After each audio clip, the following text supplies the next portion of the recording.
भवतु सब मंगलम। सबका मंगल हो, सबका कल्याण हो, सबका भला हो, सबकी स्वस्थ मुक्ति हो। हरे कृष्णा। सभी साधकों को राधे राधे। साधकों, जो मैंने आज तक सीखा है, समझा है, चाहे वो स्पिरिचुअल टेक्स्ट पढ़ के सीखा हो, चाहे नॉन फिक्शन बुक्स जो तमाम researchers, scientist, doctors, professors of international universities, तमाम जो प्रॉब्लम सॉल्विंग बेस्ड बुक्स जो हैं, पढ़ी हैं, उनका जो ज्ञान मुझे मिला, उसे मैं प्रभु भक्ति समझ करके, साधना समझ करके आप तक पहुंचाने का प्रयास कर रहा हूं। आप इसे प्रसाद के रूप में ग्रहण कीजिए। आज का और हम तमाम टॉपिक्स पर बात कर रहे हैं जो हमारे रियल लाइफ पे बेस्ड हैं और स्पिरिचुअल पाथ पर हमें लेके जाते हैं, एनलाइटमेंट के रास्ते पर लेकर जाते हैं। आज हमारा टॉपिक है अष्टावक्र गीता से, non duality of Ashtavakra Gita, oneness की यात्रा। देखिए, कल्पना कीजिए आप और ये दुनिया अलग नहीं है। जो बाउंड्रीज आप महसूस कर रहे हैं वो सिर्फ इल्यूजन हो सकती हैं। क्या ये सोचना फैसिनेटिंग नहीं है? यही विचार है नॉन ड्युअलिटी का, अद्वैतवाद का। ये फिलॉसफी जो है कहती है कि दुनिया में जो भी ड्युअलिटी, जैसे सेल्फ और अदर, सब्जेक्ट और ऑब्जेक्ट, हमें जो नज़र आती है वह माइंड का क्रिएशन है। दरअसल सब कुछ एक ही अल्टीमेट रियलिटी है, ब्रह्म का हिस्सा है। अष्टावक्र गीता का जो परिचय है उसमें हम ये समझ सकते हैं कि अष्टावक्र गीता एक एंशियंट इंडियन टेक्स्ट है जो अष्टावक्र वेदांत, अद्वैत वेदांत जो है, उसके प्रिंसिपल्स को स्पष्ट रूप से समझाने के लिए जानी जाती है। और इसे ऋषि अष्टावक्र के और राजा जनक के बीच संवाद के रूप में लिखा गया है। तो आज का जो हमारा ये डिस्कोर्ड है, इसके उद्देश्य क्या क्या हैं, क्या क्या हम सिखाना चाहते हैं, उसमें पहली चीज़ है नॉन ड्युअलिटी को समझने की कोशिश करना। दूसरा, अष्टावक्र गीता से वननेस की टीचिंग्स को एक्सप्लोर करना। तीसरा है मॉडर्न लाइफ में इन टीचिंग्स को अप्लाई करना। तो what is the non duality, यानी कि अद्वैत है क्या? अद्वैत वेदांत की फिलोसफी क्या है? अद्वैत का अर्थ है नो टू, यानी कि एक, दो नहीं है। Ultimate reality, non dual. इसका मुख्य सिद्धांत है कि आत्मा, इंडिविजुअल सेल्फ जो है, और ब्रह्म, यूनिवर्सल रियलिटी जो है, अलग अलग नहीं है, ये दोनों एक ही हैं। अगर हम इसके की कॉन्सेप्ट्स की बात करें तो जो जीव जो है, अपारेंट सेल्फ जो है, वह सेल्फ जो खुद को बॉडी और माइंड से आइडेंटिफाई करता है। आत्मा, ट्रू सेल्फ जो है, वह इटर्नल अनचेंजिंग कॉन्शियसनेस जो है, वो ब्रह्म से अलग नहीं है। माया यानी इल्यूजन जो है, एक ऐसा पर्दा है जो डुअलिटी और सेपरेशन का इल्यूजन पैदा करता है।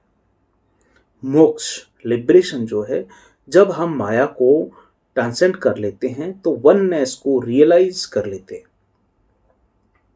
वेव और ओशन की जो एनालॉजी है उसे समझ के हम इस चीज़ को और हमारी जो समझ है इसमें ज़्यादा गहरी जाएगी कि जो समुद्र में जो वेव होती है, वेव को अगर आप देखेंगे तो ऐसा लगता है कि वह ओशन से अलग है, लेकिन असल में जो तरंगे हैं, जो वेव हैं, ओशन का ही तो एक हिस्सा है। समुद्र का पानी ही तो ऊपर नीचे हो रहा है।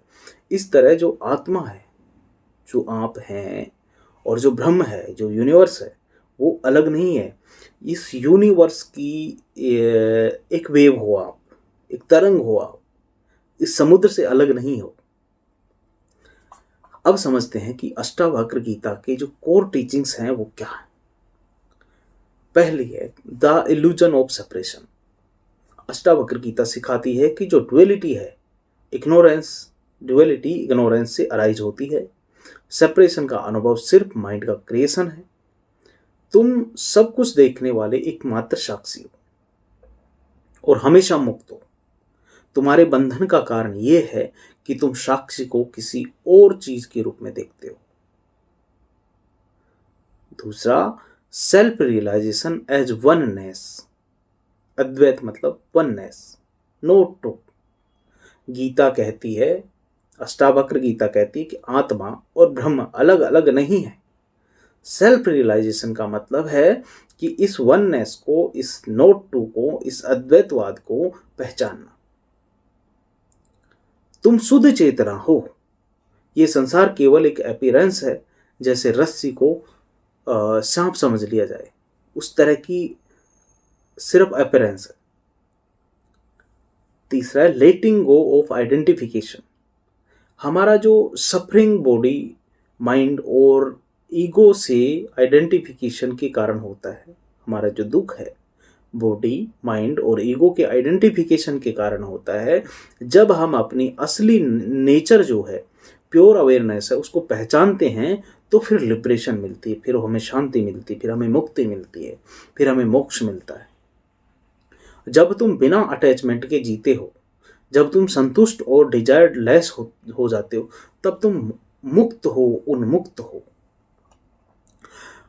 देखिए, जो अब चौथे नंबर पे जो बात कर रहे हैं हम, practical applications of non duality in modern life, कि कैसे हम जो नॉन डुअलिटी है अष्टावक्र गीता के अनुसार, उसकी मॉडर्न लाइफ में अप्लाई कैसे कर सकते हैं। तो ईगो और फियर को ट्रांसेंड करना मतलब, जब हम वननेस को समझते हैं तो ईगो और फियर कम हो जाते हैं। हमें ये रियलाइजेशन होता है कि कोई अदर नहीं है जिससे हमें डरना है। दूसरों को अलग इंडिविजुअल की तरह देखने के बजाय उन्हें अपनी कॉन्शियसनेस के एक्सटेंशन के रूप में देखना, ये कंपैशन और एम्पैथी को फोस्टर करता है। दूसरा, जो इनर पीस को कल्टीवेट करना, यानी कि जो नॉन डुअलिटी है मॉडर्न लाइफ में, पहला है ईगो और फियर को ट्रांसेंड करना, दूसरा जो है वो है इनर पीस को कल्टीवेट करना। यानी कि नॉन डुअलिटी जो है वो सिखाती है कि जो इनर पीस जो है हमारी ट्रू नेचर में इनहेरेंट है, इसे बाहर ढूंढने की जरूरत नहीं है। यानी कि जो माइंडफुलनेस या मेडिटेशन की जो प्रैक्टिस हम करते हैं, उससे अपने थॉट्स को ऑब्जर्व करें, लेकिन उसे आइडेंटिफाई ना करें, सिर्फ ऑब्जर्व करना है बिना जजमेंट के। डुअलिस्टिक जो लेबल्स हैं उनसे ऊपर उठना है। अद्वैत हमें बाइनरी थिंकिंग, यानी good versus bad, success versus failure से ऊपर उठने के लिए प्रेरित करता है। यानी कि हमारे जो डिसीजंस हैं उनको बेटर करने में हमारी हेल्प करता है। यानी कि हमें ब्लैक एंड वाइट में देखने की जो प्रवृत्ति है उससे अलग करता, उससे ऊपर लेके जाता है। भाई, ब्लैक एंड वाइट में सारी दुनिया थोड़ी है, और भी तो रंग हैं, और भी तो ऑप्शंस हैं, ब्लैक एंड वाइट ही तो ऑप्शन नहीं है। तो हमें इन तमाम चीज़ों से ऊपर उठाने के लिए प्रेरित करता है। और चैलेंजेस को इक्वेनिमिटी, जो श्रीमद् भागवत गीता का भी जो बेस में ये चीज़ है, इक्वेनिमिटी, स्थिरता, इक्वेनिमिटी और डिटैचमेंट के साथ अप्रोच करें। जब भी कोई चैलेंज आए लाइफ में, उन्हें एक बड़ी यूनिवर्सल प्रक्रिया का हिस्सा माने। देखिए, अष्टावक्र गीता में नॉन जो डुअलिटी है उसको समझने के लिए जो मेटाफर जो हैं उनको एक बार और देख लेते हैं। देखिए, ओशन और वेव की जो बताया है कि जो वेव है ओशन से अलग नहीं है, हम भी ब्रह्मांड का एक हिस्सा हैं। ब्रह्मांड अगर समुद्र है तो हम उसकी वेव है, हम उसी का हिस्सा है। आपके साथ अगर कोई कुछ गलत भावना रखता है, कुछ परेशानियां खड़ी करता है, आपको कोई चैलेंज क्रिएट करता है, तो आपकी जो कॉन्शसनेस है उसी का एक्सटेंशन है। आप जो लहर हैं, आप जो वेव हैं, उसी की तरह वो भी एक वेव है। आप एक ही समुद्र के लोग, एक ही ओशन की लहरें हो। उसी तरह आत्मा है, ब्रह्म है, अलग अलग नहीं है। रोप और स्नेक का जो मेटाफर है, अंधेरे में रस्सी को सांप समझने की तरह डुअलिटी भी केवल एक इल्यूजन है। तीसरा, space with in the pot, यानी मटके के अंदर और बाहर की स्पेस अलग नहीं है। मटका केवल सेपरेशन का इल्यूजन पैदा करता है। तो इस तरह जो मेटाफर है इनकी हमने बात की। अब बात कर रहे हैं कि आज की दुनिया में नॉन डुअलिटी की जो रिलेवेंस है वो क्या है। तो डिवीजन और कॉन्फ्लिक्ट को ओवरकम करना, इसमें भी रिलेवेंस है। यानी कि नॉन डुअलिटी सिखाती है कि हम सभी इंटरकनेक्टेड हैं। ये अंडरस्टैंडिंग डिस्क्रिमिनेशन, इन्वायरमेंटल डिग्रेडेशन और इंटरपर्सनल कॉन्फ्लिक्ट्स जो हैं उनको कम करने में मदद करता है। दूसरा, माइंडफुलनेस और जो मॉडर्न साइकोलॉजी, उसमें भी इसकी रिलेवेंस है। कैसे? कि जो नॉन डुअलिटी की जो प्रैक्टिसेस हैं, जैसे सेल्फ अवेयरनेस है, डिटैचमेंट है, मॉडर्न माइंडफुलनेस टेक्निक्स से अलाइन करती हैं ये चीज़। तीसरा, मेटेरियलिज्म और लिबरेशन, यानी कि जो नॉन डुअलिटी है, जो अद्वैतवाद है, जो नोट टू का जो कॉन्सेप्ट है, हमें सिखाता है कि मेटेरियलिस्टिक जो परस्यूट्स में फुलफिलमेंट नहीं है। ट्रू फुलफिलमेंट वननेस को रिकॉग्नाइज करने में है, अलग अलग चीज़ों में फुलफिलमेंट नहीं है। तो देखो, जो हमने ये वीडियो पूरा देखा है, इसका जो अगर हम टेक अवे की बात करें, जो की टेक अवे जो क्या हो सकते हैं पाथ टू वननेस, वो है डुअलिटी एक इल्यूजन है, असल में सब कुछ एक ही है। दूसरा, सेल्फ रियलाइजेशन और वननेस की जो अंडरस्टैंडिंग है, इनर पीस और कंपैशन लाती है। तो आज से एक स्मॉल प्रैक्टिस अडॉप्ट करें, मेडिटेशन शुरू करें, दूसरों से अलग इंडिविजुअल्स के बजाय वननेस के हिस्से के रूप में देखने का प्रयास करें और ये समझने की कोशिश करें कि आप इस समुद्र की लहर हो।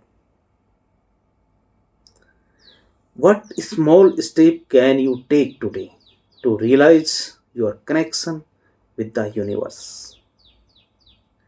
और आज की वार्ता को हम विराम देंगे भगवान श्री कृष्ण का महामंत्र के साथ। मेरे साथ बोलिए, हरे कृष्णा कृष्णा कृष्णा हरे हरे, हरे राम राम रामा हरे हरे। बोलो राधा रानी की जय।